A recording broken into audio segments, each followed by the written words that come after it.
नमो महावदान्याय कृष्णप्रेमप्रदायते कृष्णाय कृष्णचैतन्य नाम्ने गौरविषे नमः।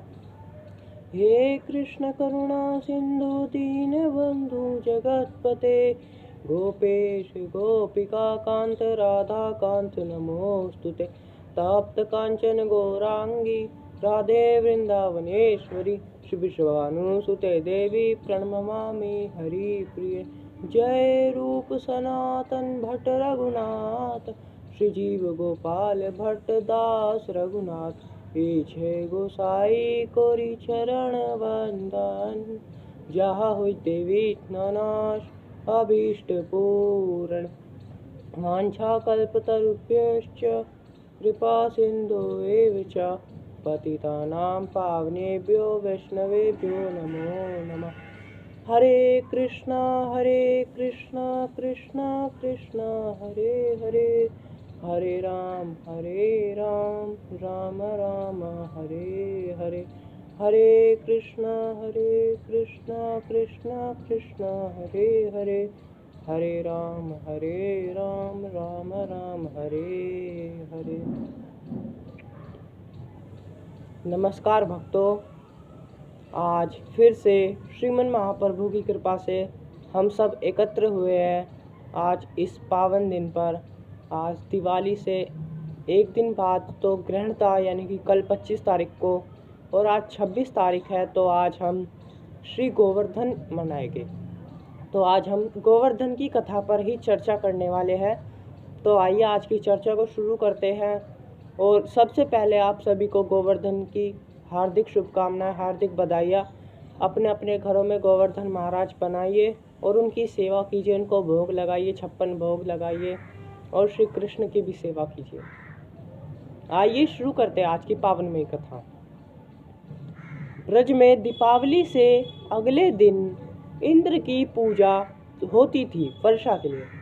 भक्तों, ब्रज में दिवाली से अगले दिन इंद्र देव की पूजा होती थी वर्षा के लिए। जिस वक्त श्री कृष्ण श्री गोवर्धन पर्वत पर अपने सखाओं के साथ गैया चरा रहे थे, उस समय वहाँ पर कुछ गोपियाँ 56 भोग रखकर नाच रही थी। तब श्री कृष्ण ने उन गोपियों से पूछा कि तुम ऐसे क्यों नाच रही हो। तब गोपियों ने कहा, आज के दिन वृत्रासुर को मारने वाले तथा मेघों व देवों के राजा इंद्र की पूजा होती है। इस पूजा को इंद्रोज्जय भी कहते हैं। इससे प्रसन्न होकर इंद्रदेव ब्रज में वर्षा करते हैं। तो श्री कृष्ण ने इसका विरोध कहा और कहते हैं कि इससे शक्तिशाली तो हमारा गोवर्धन पर्वत है। अंततः हमें इंद्र से भी बलवान गोवर्धन की पूजा करनी चाहिए। और इस विवाद में श्री कृष्ण की बात मानी गई तथा गोवर्धन की पूजा की हाँ की गई। क्योंकि भक्तों देखिए, श्री गोवर्धन महाराज ने जो है हमारे प्रभु जी की गायों को चारा दिया, वहाँ पर अनाज की खेती हुई, तो इसलिए गोवर्धन पर्वत इंद्र से श्रेष्ठ है। और भगवान श्री कृष्ण ने गोवर्धन पर्वत को आशीर्वाद दिया था कि कलयुग में हमेशा तुम्हारी ही पूजा होगी, हर घर में इंद्र की पूजा नहीं होगी। तब भक्तों सब लोग गोवर्धन पर्वत पर 56 भोग बनाने के बाद चल दिए और गोवर्धन की पूजा करनी शुरू कर दी। तभी इंद्र को पता चला कि इस बार ब्रज में मेरी पूजा नहीं बल्कि गोवर्धन पर्वत की, उस साधारण से पर्वत की पूजा हो रही है। लेकिन इंद्र को क्या पता था कि ये पूजा हमारे श्री भगवान श्री नारायण श्री कृष्ण करवा रहे हैं। क्योंकि भक्तों ये गोवर्धन पर्वत साधारण नहीं था और इंद्र भी खुद भूल चुके थे कि श्री कृष्ण इसी घर में जन्मे हैं। इंद्र को अहंकार हो गया था अपनी शक्तियों पर, इसलिए प्रभु जी को ये करना पड़ा ताकि इंद्र का अहंकार टूट सके। तो इंद्र ने अपने मेघों से कहा कि जाओ और धरती और ब्रज में ऐसी भयानक वर्षा करो कि कुछ भी ना बचे, सब कुछ समाप्त हो जाए। तब इंद्र के मेघों ने इंद्र के आदेश पर वर्षा करनी शुरू कर दी तथा उसके बाद तब श्री कृष्ण ने अपनी कनिष्ठा उंगली से अपनी कनिष्ठा उंगली अपने दोनों हाथों के बल से अपनी कनिष्ठा उंगली पर श्री गोवर्धन पर्वत उठा लिया। बोली श्री गोवर्धन महाराज की जय, श्री गिरधारी महाराज की जय, बोलिए गोवर्धन धारण भगवान की जय। जय जय श्री राधे। भक्तों, तब श्री कृष्ण ने अपने हाथ की कनिष्ठा उंगली पर गोवर्धन पर्वत को उठा लिया तथा समस्त ब्रजवासी उसके नीचे आ गए। और ये वर्षा लगातार 7 दिन तक चलती रही। सब कुछ नष्ट हो चुका था इंद्र की वर्षा से, लेकिन किसी भी ब्रजवासी को आज तक नहीं पहुंची।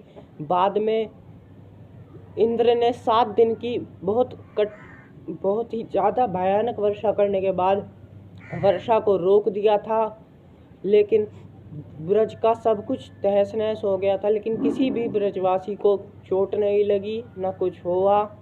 तब इंद्र ने 7 दिन बाद वर्षा रोकी और उसे पता चला कि श्री कृष्ण ही थे जिन्होंने मेरी पूजा के लिए मना की थी। तब वह जाकर श्री कृष्ण से क्षमा मांगने लगा। कहने लगा, उसने प्रार्थना की कि हे प्रभु, मैं नहीं जानता था कि आप कौन हो, मैं भूल गया था, मुझे बहुत अहंकार था, कृपा कर मुझे क्षमा करें। तो भक्तों, इस प्रकार ये श्री गोवर्धन की कथा है। आपको गोवर्धन मनाने के पीछे का भी कारण पता चल गया होगा। और ये कथा द्वापर युग की है, जब श्री कृष्ण ने अवतार लिया था। और भक्तों, आपको एक बात बताऊं, अगर हमें सत्संग करना है और पूजा करनी है तो आप लड्डू गोपाल को कभी मत लाइए, उनकी सेवा मत कीजिए, क्योंकि हमारा जो भजन है वो है श्री राधा कृष्ण, श्री युगल सरकार प्रेम प्राप्ति। हम श्री राधा रानी की मंजरी है, क्योंकि श्री गौरांग महाप्रभु ने कहा है, जीवेर स्वरूप है कृष्ण नित्य दास, अर्थात कि जीव का स्वरूप है कृष्ण का नित्य दास। और हम श्री राधा रानी की नित्य दास है। हम श्री मंजरी है, श्री रूप मंजरी है जी, हमारी सबसे बड़ी गुरु मंजरी है। तो उनका आशीर्वाद लीजिए, अपने अपने गुरु का आशीर्वाद लीजिए और आज गोवर्धन की पूजा कीजिए अच्छे से। जय जय श्री राधे, श्री निताई गौर सीतानाथ प्रेमानंदी, हरि हरि बोल।